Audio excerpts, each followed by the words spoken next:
Hello दोस्तों, मैं Sanjay Singh IIGS के यूट्यूब चैनल में आपका स्वागत है।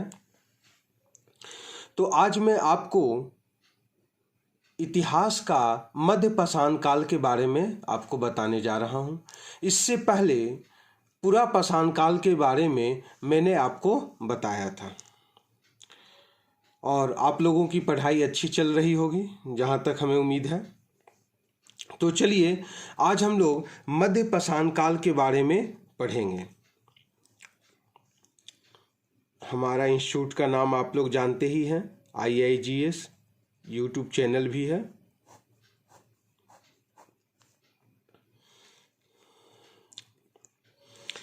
तो हम लोग आज मध्य पाषाण काल के बारे में पढ़ें। मध्य पाषाण काल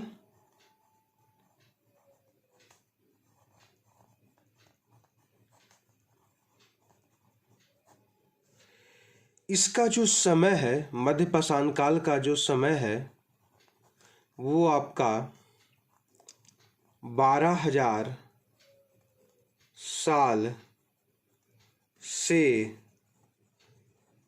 10,000 साल BC। ठीक है, ये मध्य पाषाण काल का हमारा समय हुआ। देखिए, पूरा पाषाण काल में हम लोगों ने क्या पढ़ा था? पूरा पाषाण काल में हम लोगों ने पढ़ा था कि उस समय जो औजार पाए गए थे वो क्या थे? बहुत बड़े बड़े औजार थे। मध्य पाषाण काल के अंतर्गत मध्यम आकार के औजार हमें देखने को मिलते। मध्य पाषाण काल के अंतर्गत क्या मिलता हमें? मध्यम आकार के औजार, मध्यम आकार के पत्थर वाले औजार, पत्थर वाले औजार। मध्य पाषाण काल की ये सबसे बड़ी विशेषता है। टूल्स के आधार पर, उपकरण के आधार पर ही हम लोगों ने मध्य पाषाण काल, पूरा पाषाण काल, नव पाषाण काल का हम लोगों ने विभाजन किया है। मध्य पाषाण काल में देखिए, सबसे पहले तो ये जान लें कि मध्य पाषाण काल से प्रश्न जो है कहाँ से पूछेगा। तो याद रखिएगा, मध्य पाषाण काल का जो एक तो विशेषता और दूसरा स्थल, कौन सा स्थल मध्य पाषाण काल से है, इससे संबंधित आपके प्रश्न हमेशा पूछते हैं। आप देखेंगे PGT का एग्जाम हो या TGT का एग्जाम हो तो उसमें ये इस प्रकार के स्थल हमेशा आपको मध्य पाषाण काल से या पूरा पाषाण काल या नव पाषाण काल से आपको पूछेंगे ही पूछेंगे। तो इसलिए हम लोग ज़्यादा से ज़्यादा फोकस किस पर करेंगे? स्थल पर हम लोग करेंगे। ठीक है, तो मध्य पाषाण काल के अंतर्गत कौन कौन से स्थल हैं तो उसको हम लोग देख लेते हैं। ये आप भारत का मैप देख रहे होंगे और इसके अंतर्गत हम लोग मध्य पाषाण काल के बारे में देखेंगे। तो यहाँ पर देखिए, ये राजस्थान का पूरा क्षेत्र है। ये जो क्षेत्र है ये राजस्थान का क्षेत्र, और यहाँ पर एक स्थल है और उस स्थल का नाम है आपका बागोर। बागोर, बागोर ये एक स्थल है, राजस्थान में स्थित है बागोर, और ये राजस्थान के भीलवाड़ा में स्थित है। भीलवाड़ा, बागोर कहाँ स्थित है? तो भीलवाड़ा में स्थित है। यहाँ पर हम लोग लिख देंगे राजस्थान। राजस्थान, बागोर राजस्थान के भीलवाड़ा में स्थित है। इसकी सबसे बड़ी विशेषता ये है कि ये मध्य पाषाण काल का सबसे बड़ा स्थल है। मध्य पाषाण काल का, मध्य पाषाण काल का सबसे बड़ा स्थल, मध्य पाषाण काल का ये क्या है? सबसे बड़ा स्थल है। और यहाँ पर प्राचीनतम पशुपालन के साक्ष्य मिले हैं। बागोर में क्या मिले हम लोगों को? तो बागोर में हम लोग लिखेंगे, बागोर में प्राचीनतम पशुपालन के साक्ष्य मिले हैं। बागोर में क्या मिले हैं? प्राचीनतम पशुपालन के साक्ष्य। पशुपालन के साक्ष्य कहाँ से मिले हैं? तो राजस्थान के बागोर से। ये मध्य पाषाणकालीन स्थल है, बस इतना ही इंपॉर्टेंट है आपका। और बागोर कहाँ है? तो राजस्थान के भीलवाड़ा में स्थित है, याद रखें। और इसी यहीं पर देखेंगे, यहाँ पर एक और हमारा स्थल है जिसे हम लोग मध्य प्रदेश में आदमगढ़, यहाँ पर ये पूरा का पूरा ये जो क्षेत्र है बना हुआ है, ये मध्य प्रदेश का क्षेत्र। और यहाँ पर क्या है आपका आदमगढ़, आदमगढ़ है मध्य प्रदेश का, ये क्या है आदमगढ़। तो आदमगढ़ कहाँ पर है, तो होशंगाबाद, मध्य प्रदेश का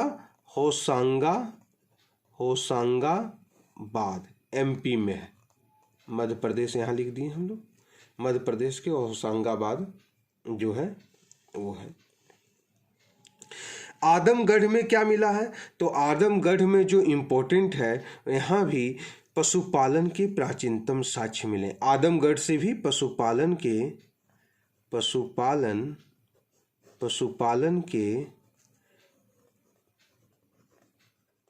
प्राचीनतम साक्ष्य मिले हैं। तो हमारा पशुपालन का कहाँ से प्राचीनतम साक्ष्य मिला, तो एक राजस्थान के बागोर से और दूसरा होशंगाबाद के आदमगढ़ से, या एमपी के आदमगढ़ से हमें पशुपालन का प्राचीनतम साक्ष्य मिला है। इसके ये सभी मध्य पाषाण काल के अंतर्गत आ रहे हैं। यहाँ पर देखेंगे उत्तर प्रदेश, ये पूरा का पूरा क्षेत्र क्या आपको दिखाई दे रहा है, उत्तर प्रदेश का क्षेत्र आपको दिखाई दे रहा है। तो उत्तर प्रदेश के क्षेत्र में आप देखेंगे यहाँ पर आपका मदहा है, मदहा है। यहाँ पर आपका दमदमा है, दमदमा है। और ये जो क्षेत्र आप देख रहे हैं यहाँ पर, ये सराय नाहर है, ये तीनों के तीनों उत्तर प्रदेश के प्रतापगढ़ जिले में स्थित है। ये तीनों की तीनों कहाँ है, तो उत्तर प्रदेश के प्रतापगढ़ जिले में स्थित है। मदहा, दमदमा और सरायनहर, यहाँ तीनों को तीनों लिख दीजिए। यहाँ उत्तर प्रदेश के प्रतापगढ़ जिले में, यहाँ पर लिख देते हैं हम लोग।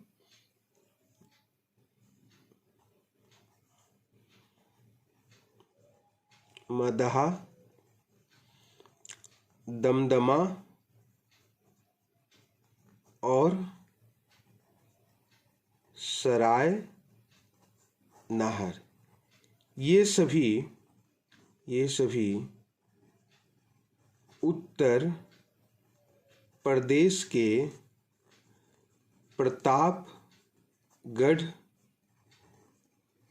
जिले में है।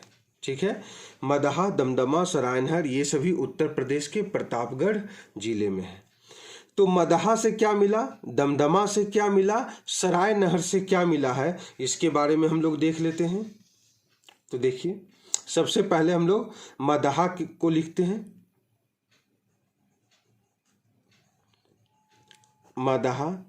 मदहा से हमें क्या मिला है,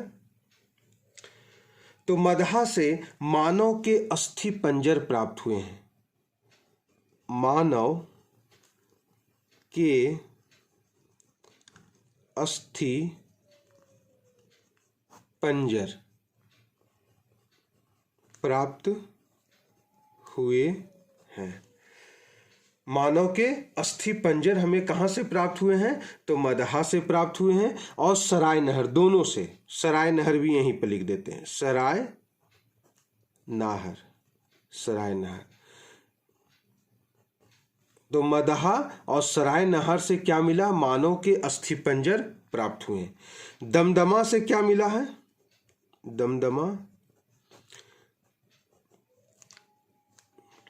दमदमा से मानव समाधान प्राप्त हुआ है। एक युग्म के मानव समाधान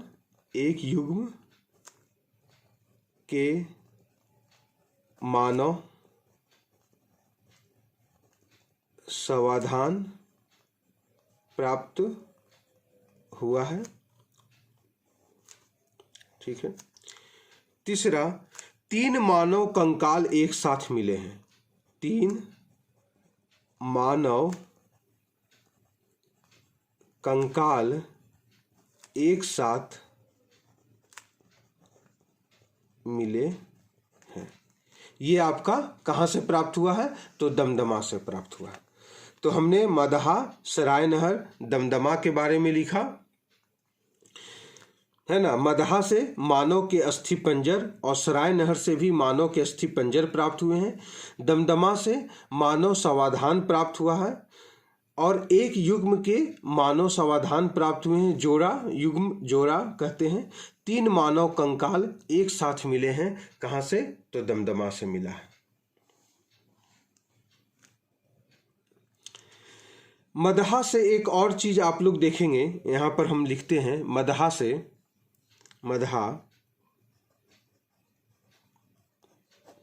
मदहा से और क्या मिला है? तो मदहा से हड्डी एवं सिंग निर्मित उपकरण मिले हैं। हड्डी एवं सिंग निर्मित उपकरण, हड्डी एवं सिंग निर्मित उपकरण मिले हैं। कहाँ से मिला है? तो मदहा से मिला। हड्डी के आभूषण भी यहीं से मिले हैं। हड्डी के आभूषण मिले हैं। यही सब आपका प्रश्न पूछेगा कि कौन सा स्थल मध्य पाषाण काल से है और उस स्थल की सबसे बड़ी विशेषता क्या है। ठीक है, तो मध्य पाषाण काल में नोट बना के आप लोग लिख लीजिएगा। मध्य पाषाण काल के अंतर्गत और क्या क्या पशुओं को पालतू बनाया गया था। पशुओं को पालतू बनाया गया। पशुओं को पालतू बनाया गया किसके अंतर्गत? मध्य पाषाण काल के अंतर्गत पशुओं को पालतू बनाया गया। मछली पालन की क्रिया प्रारंभ होती है मध्य पाषाण काल के अंतर्गत। मछली पालन की क्रिया प्रारंभ होती है। ये कहाँ पर प्राप्त होता है? तो मध्य पाषाण काल के अंतर्गत ये हमें प्राप्त होता है। ठीक है, तो ये आपका पूरा का पूरा मध्य पाषाण काल से था। एक बार हम लोग रिवीजन कर लेते हैं फिर से मध्य पाषाण काल के बारे में। मध्य पाषाण काल का समय जो है 12,000 साल से 10,000 साल बीसी है। ठीक है, यहाँ पर मध्यम आकार के पत्थर वाले औजार हमें प्राप्त हुए मध्य पाषाण काल के अंतर्गत। और मध्य पाषाण काल के अंतर्गत जो भी स्थल हैं उसके बारे में सबसे पहले बागोर राजस्थान की भीलवाड़ा में स्थित है ना। यहाँ से प्राचीनतम पशुपालन के साक्ष्य मिले और मध्य पाषाण काल का सबसे बड़ा स्थल है। इस चीज को याद रखेंगे, मध्य पाषाण काल का क्या है? ये सबसे बड़ा स्थल है। दूसरा हम लोग देखते हैं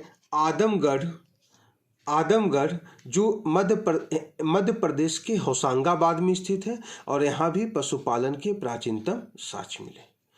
फिर तीसरा हम लोग उत्तर प्रदेश के तरफ आते हैं। तो ये पूरा का पूरा क्षेत्र उत्तर प्रदेश है, जहाँ से मदहा, दमदमा, सराय नहर ये तीनों के तीनों उत्तर प्रदेश के प्रतापगढ़ जिले में स्थित है। देखिए यहाँ पर लिखे हैं मदहा, दमदमा और सराय नहर ये सभी उत्तर प्रदेश के प्रतापगढ़ जिले में स्थित है। मदहा और सराय नहर से क्या मिला? तो मदहा से मानव के अस्थिपंजर कंकाल और सराय नहर से भी मानव के अस्थिपंजर प्राप्त हुए। दमदमा से हमें क्या प्राप्त हुआ है? मानव समाधान प्राप्त हुए। एक युग्म के मानव समाधान प्राप्त हुए और 3 मानव कंकाल एक साथ मिले हैं। कहाँ से? दमदमा से। इस चीज को याद रखेंगे आप लोग। मदहा से एक चीज और भी मिला है, जैसे हड्डी एवं सिंग निर्मित उपकरण, मतलब जो औजार पाए जाते थे वो हड्डी और सिंग के भी कुछ उपकरण पाए गए हैं, कुछ औजार मिले हैं। हड्डी के आभूषण भी हमको मदहा से मिला है। नोट में लिख दिए कि मध्य पाषाण काल के अंतर्गत क्या बनाया गया? पशुओं को पालतू बनाया गया। मछली पालन की क्रिया हमारा मध्य पाषाण काल के अंतर्गत प्रारंभ होती। तो ये आपका पूरा का पूरा मध्य पाषाण काल से संबंधित ये था आपका। इसका आपको PDF भी मिल जाएगा।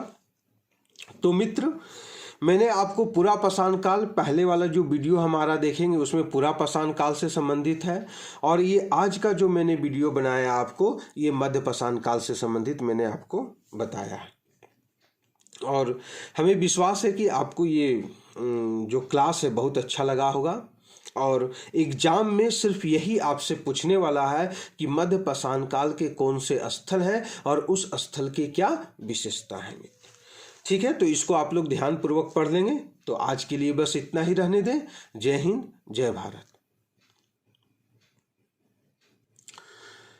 और इस वीडियो को आप लोग लाइक और शेयर जरूर करेंगे। ठीक है मित्र, तो आज के लिए बस इतना ही।